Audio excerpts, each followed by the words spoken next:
जय Hind. I welcome you all. आप सभी लोगों का हार्दिक इस्तकबाल है एक बार एक बहुत ही बेहतरीन जानकारी के साथ। और आप लोगों के बराबर कमेंट आए, बहुत सारे बच्चों ने कमेंट करा कि सर जो एनडीए का एग्ज़ाम हो भी गया है, एनडीए का एग्ज़ाम हमारा बढ़िया भी गया है। और बहुत सारे ऐसे बच्चे जो पहली बार एग्ज़ाम देने जा रहे हैं, जिनकी एज नहीं हुई थी या वो एलिजिबल नहीं थे, वो इस बार एलिजिबल हो गए हैं और वो तैयारी करना चाहते हैं। बहुत सारे ऐसे बच्चे जो पटना आ सकते हैं या पटना में ही हैं और वो चाहते थे कि सर हमारा ऑफलाइन बैच कब से स्टार्ट होगा। तो ध्यान दे कि आप लोग के लिए जो ऑफलाइन बच्चे, ऑफलाइन वाले जो स्टूडेंट है, उनके लिए जानकारी लेके आया हूं मैं कि हमारा जो ऑफलाइन बैच है वो भी आ चुका है। हमारा जो एनडीए 2025 का जो पहला टारगेट जो बैच होगा, मतलब पहला जो पेपर है उसको टारगेट करेगा। 2025 के अंदर जो पहला पेपर होगा, बेसिकली एक साल में दो पेपर होते हैं, एक फर्स्ट पेपर एक सेकंड पेपर, एक अप्रैल में होता है एक सितंबर में होता है। तो जो पहला वाला पेपर है अप्रैल वाला, उसको टारगेट करते हुए एक पूरा फाउंडेशन बैच, मतलब ढंग से उसमें सारी चीजों को समझेंगे। और बैच स्टार्ट जो हो चुका है वो 9 सितंबर से ही हो चुका है। और आप बहुत सारे बच्चे जिनको ये जानकारी नहीं थी, उनके लिए जानकारी लेके आया हूं मैं कि जो बैचेस हैं उसके अंदर क्या क्या चीजें होंगी, कैसे होंगे। बढ़िया से हम सारी चीजों को समझेंगे। यहां पर जो लोकेशन है वो लोकेशन आपके साथ साझा कर देता हूं मैं कि ये जो है नियर साई मंदिर मुसल्लापुर हाट। और आप जाके अब किसी से पूछोगे ना खान सर का ऑफिस क्या है, क्योंकि हमारा केजीएस लैंडमार्क है यहाँ पर। यहाँ पर कोई व्यक्ति ऑनलाइन सामान मंगाता है तो ऑनलाइन सामान जब मंगाता है तो उस पर एड्रेस लिख देता है कि केजीएस के पास, खान ग्लोबल स्टडीज के पास। तो वो एक लैंडमार्क ही है। आप सभी लोग जानते हैं कि पटना में कहाँ है, किस जगह पर है। मुसल्लापुर वाले जो है कोचिंग पर आपको आना है। यहाँ पर हमारा बैच स्टार्ट हो गया है। ये टारगेट बैच है। टारगेट बैच का मतलब ये है कि 2025 का जो फर्स्ट है उसको टारगेट करेगा। 7 महीने के आसपास में इसकी वैलिडिटी रहती है। 7 महीने तक ये बैच ताबड़तोड़ बढ़िया से चलेगा। बैच ऑलरेडी स्टार्ट हो गया है, क्लासेस अभी चल रही हैं, अभी एक तरीके से इंट्रोडक्शन क्लासेस हो रही हैं। और ये मतलब टारगेट बैच जो है ये 7 महीने के आसपास में काम चलेगा। ऑफलाइन, अच्छा एक सवाल और भी हो सकता है कि सर हम ऑनलाइन में ऑफलाइन में क्या अंतर हो सकते हैं। इस बार बहुत सारे ऐसे बच्चे, और इस बार नहीं हर साल ऐसे बच्चे होते हैं जो पेपर देने जाते हैं, उनका बहुत सारी चीजें ऐसी होती है जो प्रैक्टिस के कारण से छूट जाती है। इसमें सबसे ज्यादा इंपॉर्टेंट तो ओएमआर सीट का भरना होता है।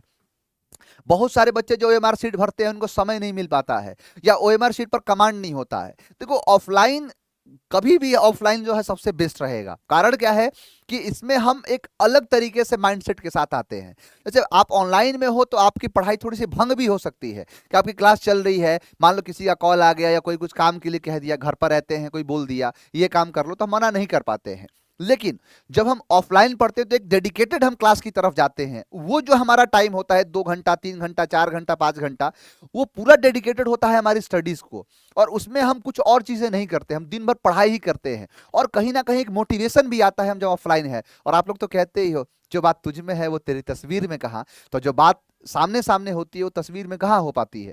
तो ऐसा नहीं है कि आप ऑनलाइन नहीं पढ़ सकते हो, ये आपके ऊपर डिपेंड करता है कि आप जो है ऑफलाइन पढ़ सकते हो या ऑनलाइन पढ़ सकते हो। अगर आपकी परेशानी कुछ है, अगर आपकी पढ़ाई में बाधा बन रहा है, आप फटाफट से बोरिया बिस्तारा बांधो और तुरंत पटना चले आओ और पटना आके ऑफलाइन क्लास में आप ज्वाइन कर सकते हो। तो बहुत बढ़िया से आपको इस बार मेहनत करना है। इस बार समय भी हमें पर्याप्त पूरा मिला है। इस बार जो समय है वो ठीक ठाक मिलता है। तो इसमें हम क्या है ना कि ज्यादातर प्रैक्टिस को देखेंगे, यानी प्रैक्टिस की चीजें ज्यादा होंगी। और प्रैक्टिस जो है वो ऑफलाइन करने में बहुत अच्छा रहता है, क्योंकि आपको एक पहले ही ओएमआर सीट मिल जाएगा। और ओएमआर सीट पर जो प्रैक्टिस आप करोगे तो ये आपके एग्जाम के लिए बहुत ज्यादा कारगर साबित होगा। हमारे ऑफलाइन के बच्चे जो होते हैं उनको कभी भी ओएमआर सीट में भरने की दिक्कत होती ही नहीं है। कम से कम उनको एग्जाम तक हम मिनिमम 50 से 60 ओएमआर सीट की हम प्रैक्टिस करवा देते हैं।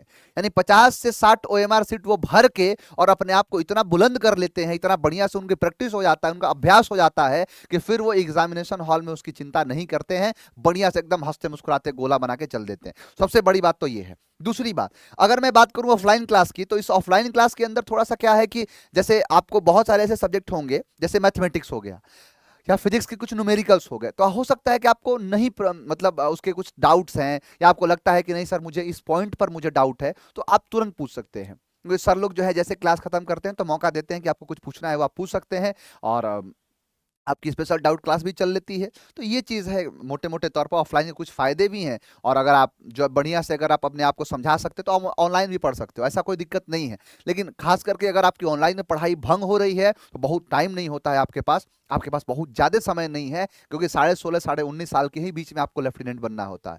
तो कहीं ना कहीं आपको समझना पड़ेगा, माइंडसेट बना लो, कुर्सी की पेटी मान लो, आ जाओ तुरंत पटना और बढ़िया से लग जाएंगे। मिलेंगे आपसे नेक्स्ट क्लास में। आज के लिए इतना ही। जय हिंद।